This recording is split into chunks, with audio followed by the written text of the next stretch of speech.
Good morning, I'm Jessica Lovell. Today, we bring you an encore presentation of one of our very favorite programs.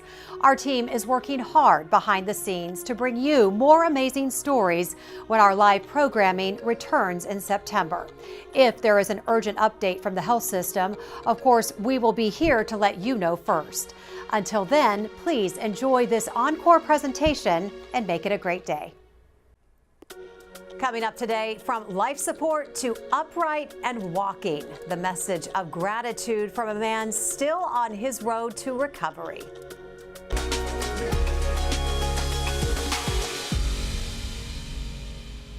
Good morning, I'm Jessica Lovell, and welcome to the Morning Medical Update. Influenza and the complications that followed nearly killed Curtis Hazlitt. Keyword, nearly.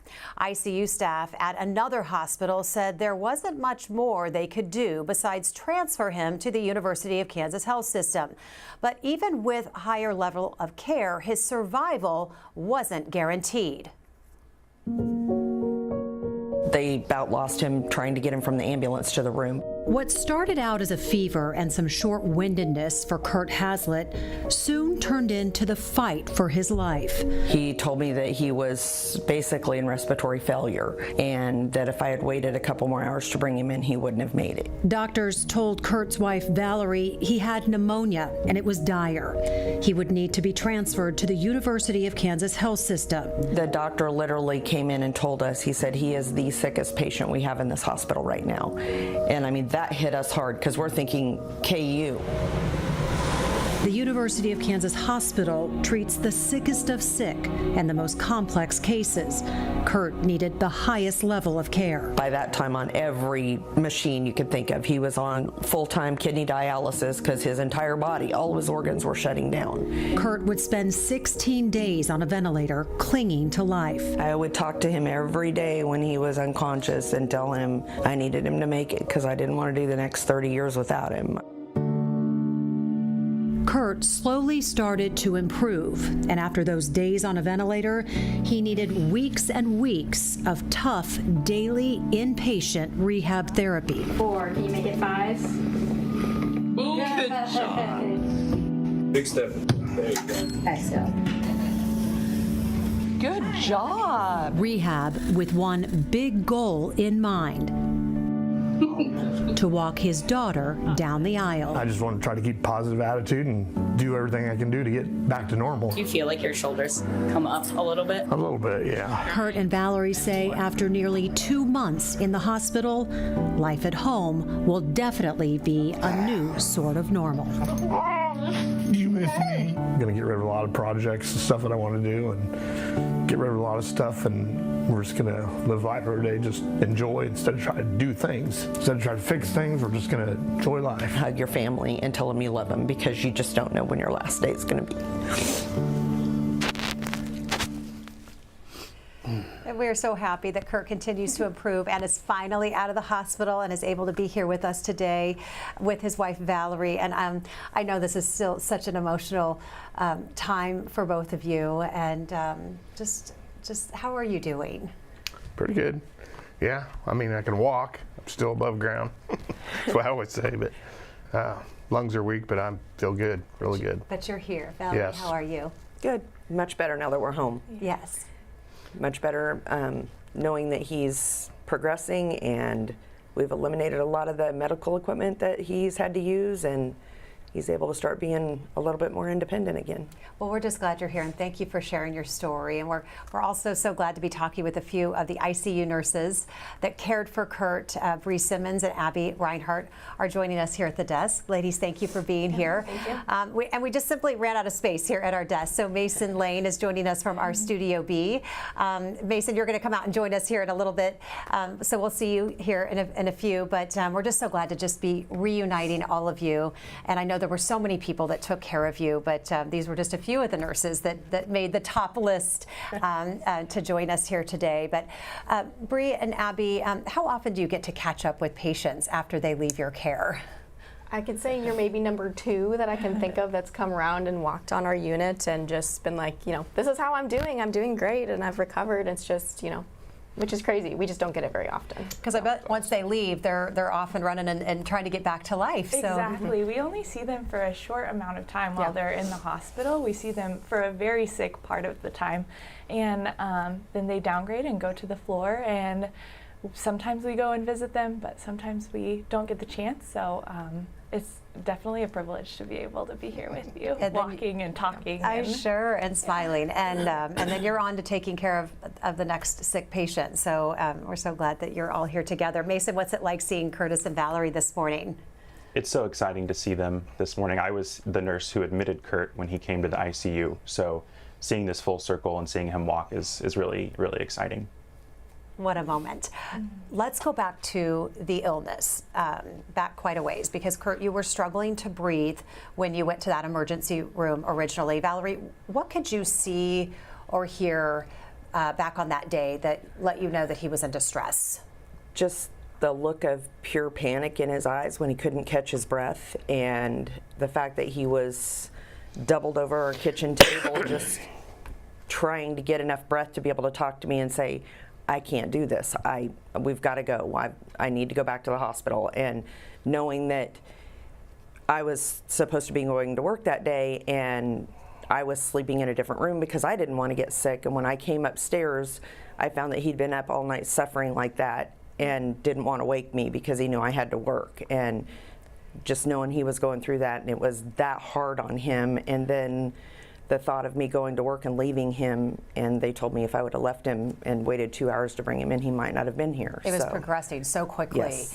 And Kurt, you have to go into a ventilator. Were you able to speak with your family those moments before being sedated? What do you remember?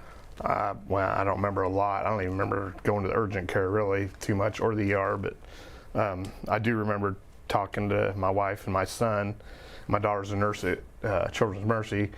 She was halfway back from Topeka, so I said, I need to call her and I want to talk to her in case I don't wake up from this. That was tough. That's tough, yeah. Yeah. Valerie, what do you remember about the transfer to the health system? You said just the idea of it really hit you hard. It did. When they started talking about transferring him, it was in the middle of a blinding blizzard, so my thought was, is it really that necessary that he be transferred out? And my sister-in-law kind of brought it to reality. She said, we've got to get him out of here. They've done all they can do. If he doesn't go to a bigger hospital, he might not make it. And just the thought of how fast he progressed. I'm like, we didn't even realize he was going to be admitted when we came in today, let alone be sent to Kansas City, to the biggest hospital in the area, and not know how long we were going to have to stay. So knowing he was having to be transferred here, you knew it was serious. I knew it was serious. And with that blizzard, it made it difficult for the transfer. Yeah. There was some hiccups there, right? Yeah, life flight wouldn't fly because of the weather conditions, and we don't know why, but for some reason, Riley County EMS refused to transport him by ambulance here, even though the doctor said it was a life or death situation, that they had to get him out of there or he wasn't going to make it. And he called in a favor to someone at the ambulance service in Topeka, and they came from Topeka, picked him up in Manhattan, and brought him here to KC.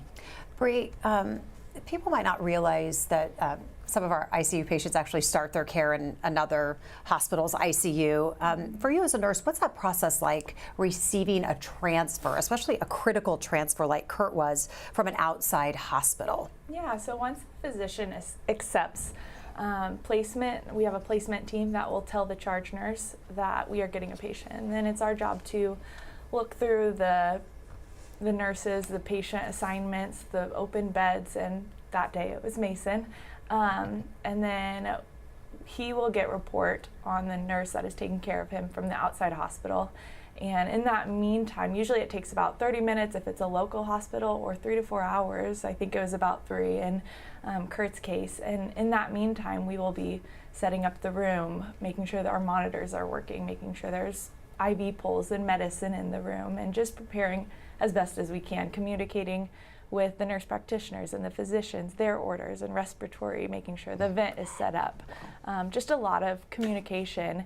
And then once the patient gets there, the transport team gives a quick, brief overview of what happened in transport to the receiving nurse. And then it's all hands on deck from there. We have all the team comes in and it's really a team effort It's to go make time. it run as smoothly as possible. Mason, what kind of care can the ICU here provide that outside hospitals just might not be able to do?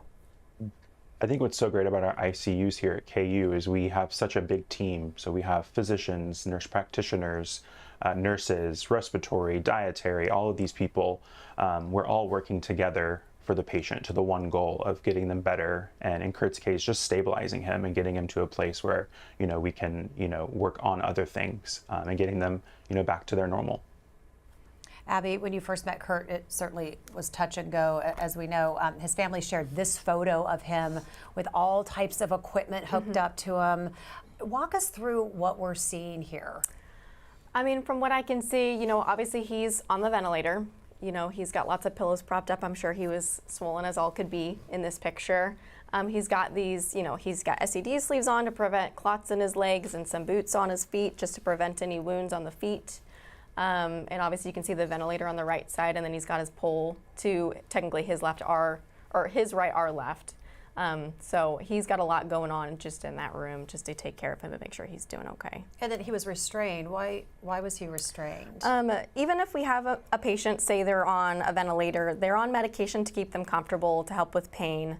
They're restrained because sometimes people can wake up and we just don't want them to freak out in the situation that they're in.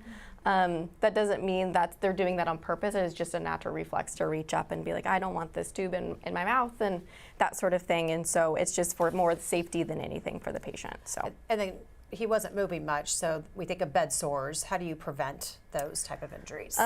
So for us at least, we are, like I said, we're using those little booties that he did have on his feet to help prevent any sores like on the heels. We're turning every 2 hours, checking the skin multiple times a day, making sure he's got lots of barrier cream and like all that good stuff, and checking skin checks at least every shift if we can do that. So, Valerie, as a partner's perspective, what do you remember about the ICU nursing team here? They were phenomenal. I mean, just comparing them to the Manhattan Hospital is huge, just because we didn't know what to expect when we got here, and they're right, all hands on deck. I mean, literally there was probably 20 people in and out of his room the first 30 minutes we were here. But the nurses just were so caring and compassionate and always talking to Kurt and talking him through everything they were doing, even though he was not conscious.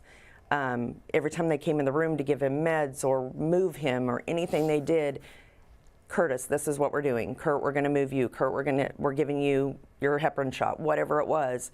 They would talk him through it. And that was a comfort to us as family, just because not only are they talking to him and making him aware, but they were also letting us know as well as they were talking to him what was going on, what they were doing with him. And not once did a nurse leave that room after vitals or whatever it was they were doing with him, did they not ask us as a family, is there anything that you need? Can we get you anything? Are you okay? Do you need towels? Do you need bedding? Do you need a Coke? I mean, whatever it was. I mean, they are just the most compassionate, caring people here. And we are so fortunate that he was able to come here for his care, and they helped him survive. I mean, and Bree is family now. She has absolutely become part of our family, and that's because we had a connection to begin with. She's from our hometown, so it made it even easier to connect with her. Not that we don't love all of the nurses, and I mean, Abby and Mason were the first two nurses that we had, and Bree was the charge nurse, and I mean, they got us through those first very difficult days, Sure. and that's why we asked to have them here. So. And Mason. Yeah, that's why I said Abby and Mason. They were. Yeah, and Mason, I know you were there when he was admitted, and then what is that like when you admit somebody and then they're kind of on their way and they're here for so long? Do you continue to check in and see how a patient like Kurt's doing? Yeah, it's so satisfying. Someone showed me a few weeks ago, whenever Kurt was at physical therapy, him starting to walk, and just being able to see that and see, where he started that first day to today. It's really, really a great thing. I bet.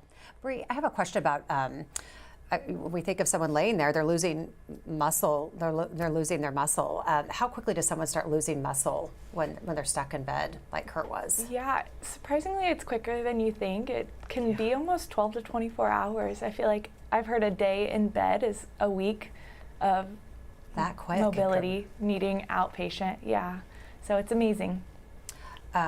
So when a patient is in the ICU, you're focused on the critical illness, but when do you start considering things like muscle loss and then the functional skills? Because they're heading off to physical therapy eventually.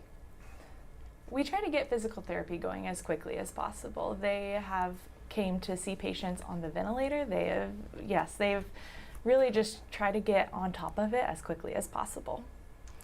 Valerie, what were some of the other big turning points that you remember that showed just maybe some small signs and then maybe eventually the big signs that Kurt was finally recovering? Each step that they made taking him off of a machine, whether it was the continuous dialysis or the ventilator and switching him to a trach, all of those machines that we were able to eliminate from his room was a big relief for us as a family, because we knew that if he was no longer needing those, if they thought he was well enough to be taken off of those machines, then there was a chance that he was going to be able really to fight this and survive. But it seemed like, I mean, he had every complication you can imagine. It was, even though he was getting better, there was always a setback of some sort, but he conquered it and is doing great now. I mean, he's truly a walking miracle. Well, before the walking, even before maybe the sitting up, Abby, what do you remember some of those signs that he was starting to come around? I mean, kind of similar to what she was kind of saying, like once he started kind of waking up, more coming to, following commands, and actually like kind of maybe sort of being aware, even if you may not fully remember everything. Like she was saying as well, like, you know, coming off of every machine and everything like that. I personally really only had him when he was like super sick, super early in his mission. So it was just kind of hard for me to see, other than when I'd peek in and see how things are going, or check on you, or help turn you, like all that sort of stuff, to see like how you're progressing for how long you were with us. So. What do you remember? What were some of those big moments? Yeah, I think it's the little moments. It's the day in and the day out.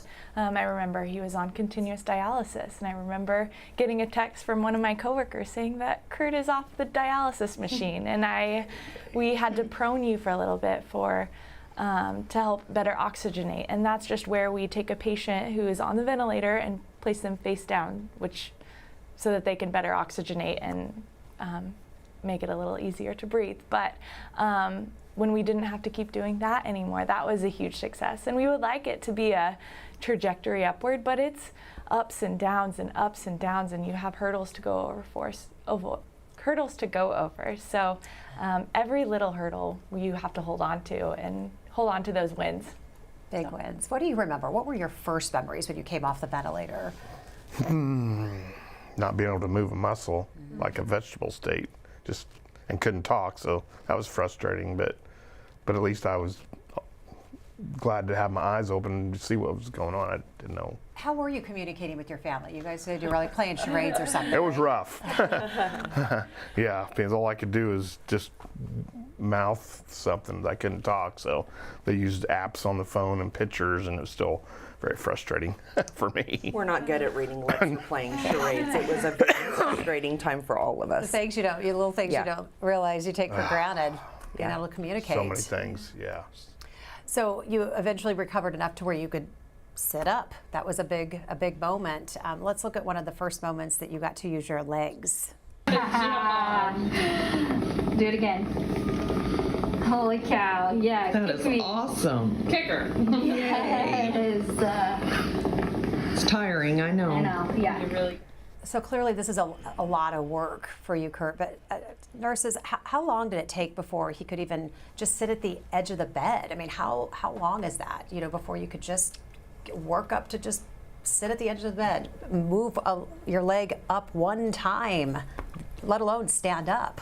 I think it's all kind of dependent on obviously the length of time that, someone is on the ventilator, and how long you think, like a lot of people don't realize, like, I'm a lot weaker than I realize, and so and they're like, I can do it, I got it, but it's a lot different than when you get to that point. So I mean, I could probably take at least a couple of days to a week plus till they're like, you know, sitting up good and just in the bed, like, and they're in a chair, and then getting to the edge of the bed and actually holding themselves up without physical therapy and occupational therapy, just holding them, because a lot of times they're just going to topple to the side or topple to the other side. And so I feel like it does take a lot longer than you think too. So Kurt, what do you remember about that moment? Just, you know, That lifting your leg? video there, I mean, you just have to super concentrate on moving any muscle. I just sit there and stare at my leg or my hand to move it. I mean, it just really had to concentrate. Concentrate. Was Yeah. it frustrating not being able to? It was very to make your body frustrating, 'cause do what it normally would as do? you've seen the video, I was humped over. I couldn't even sit up straight. The Yeah. nurse behind me was holding me.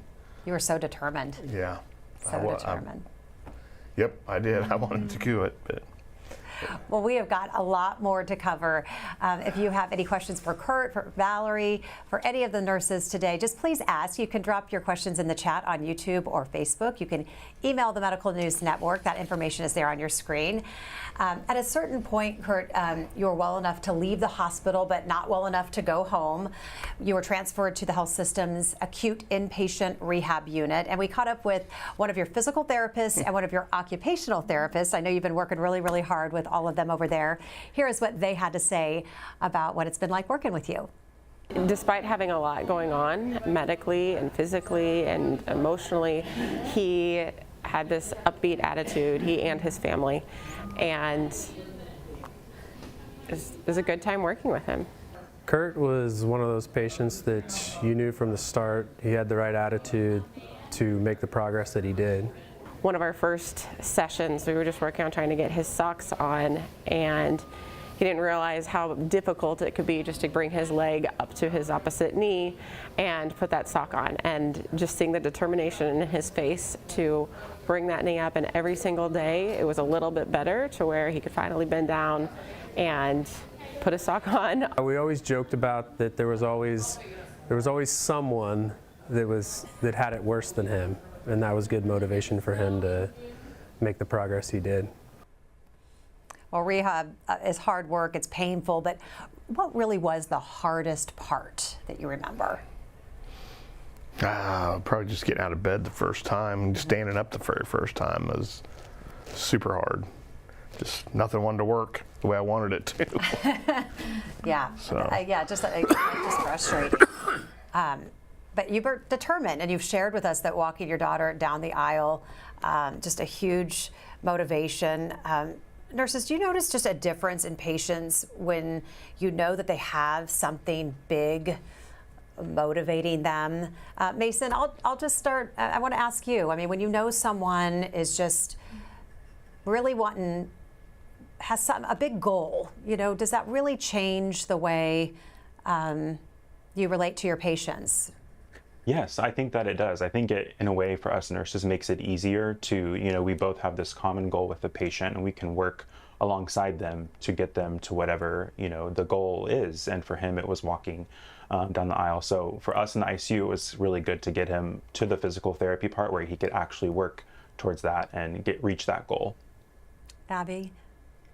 Yeah, I definitely agree with Mason that, if there's something motivating them, whether like for him it's getting to a wedding or getting to your birthday or someone else's birthday or a big holiday, I've noticed that too, like just getting to Christmas or something like that, that definitely helps people to be like, if I can just make it to this point, maybe I can go even further than that, so.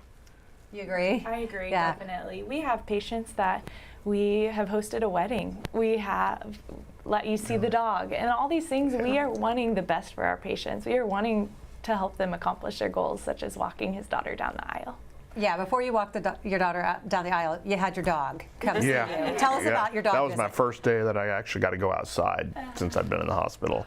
And what was that like, seeing your dog? That was awesome. She was a little skeptical of the wheelchair, but once they picked her up and she knew it was me, she jumped in my lap and started whining and licking and kissing me. That was it. Yeah, it was pretty emotional. I know. I hadn't seen her for so long, and she sleeps with us every night, so. Yeah, that was, well, it had been a long time, because when you add it all up, from the first emergency department visit to leaving rehab finally, how long were you away from home? 55 days. 55 days.